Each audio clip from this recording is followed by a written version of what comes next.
Just talk about the challenge of getting this Washington team here tomorrow night. Well, I mean, they say it's going to be sellout, which is really interesting. So it's going to be it'll be our first hostile environment. We had such a great turnout at USC and have a lot of folks in the building. So that's number one, dealing with a real hostile environment. I think second thing would be dealing with that zone. It's a Syracuse zone. It's a big zone. It's long, and we got to do it without turning the basketball over because it'll lead to some transition. Our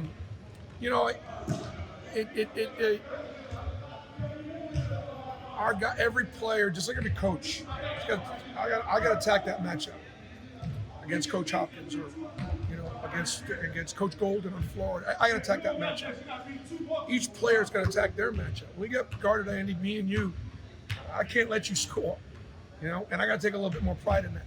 And what's hurt us on the Memphis, the two losses, has a great player has emerged. We've done fine with everybody, but a great player beat us. Everybody's got a great player too. So we got to stop. We got to make the other guys beat us. Was zone part of the problem with the turnovers Sunday? I think the pressure. I think the full court pressure. We turned it over a little bit. I think the zone we weren't as exact in our spacing. I don't know that we turned it over. Yeah, I went back and looked at it. We got good. We got pretty good looks. We got to make a few more shots.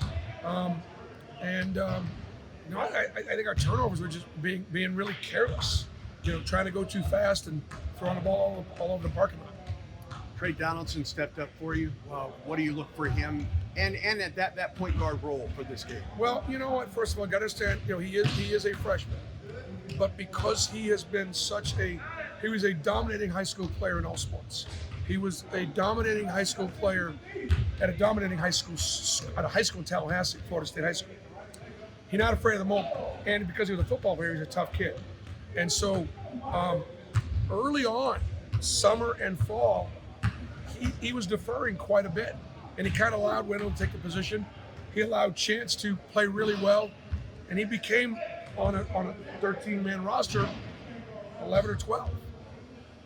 But then when he wasn't playing, gave Chance a chance. He's like, man, I gotta go. He's got an incredible family. His dad was a great athlete. His mom was a great athlete. And they said, look, let's go. It's time. And so when he got the opportunity to come back, and I told him, I said, look, you're going to get another shot, but let's go. He came out, and he's not afraid to make plays.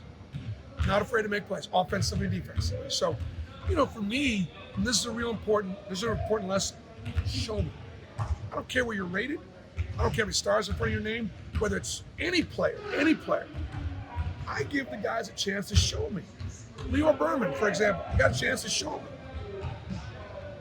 Leo could get a rotation. I got no problem with that. If we don't play better, other guys will get more minutes, and the best players will play. And that's how our team grows throughout the season. So we can make some personnel decisions, but I let my eyes see what they're believing. And you can believe in Trey Donaldson based on what we've seen. Very happy for him. And I mean, look, not many people are going to play 3 non-conference road games like we are. And I'm hoping that, that we are able to rise to the challenge. But how am I supposed to go to Georgia, on the second SEC game and expect to win at Georgia if I can't come to Washington and have a chance to win? Or USC. We had a chance to win at USC. We turned it over too many times. I know we have a chance to win here tomorrow. So I agree. Janai Broome has played some really good basketball. I was very, very proud of him at USC. I thought he and Dylan both won their position pretty substantially. If that can continue, that really bodes well for us. Shooting a better percentage, we got to do a better job on the foul line. I thought he moved better. We had asked Janai to try to play with a little bit more pace, a little bit more speed and quickness and explosiveness, and he has. And then I trust the ball in his hands. I do.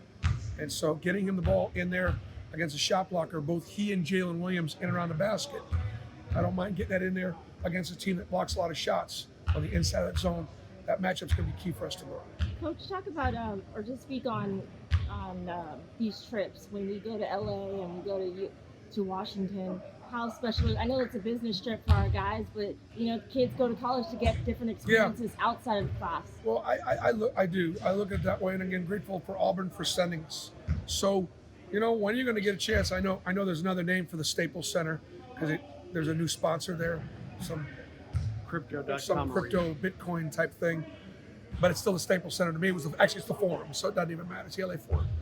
But to go in to see a pro game in LA, to me, getting those guys out to see that stuff, and so we did that. To come to Seattle, they're experiencing some snow, and they're experiencing, actually, it's funny, being in the snow today kind of reminded me of being in Boston College or being at Iowa or being even in Indiana when I was coaching.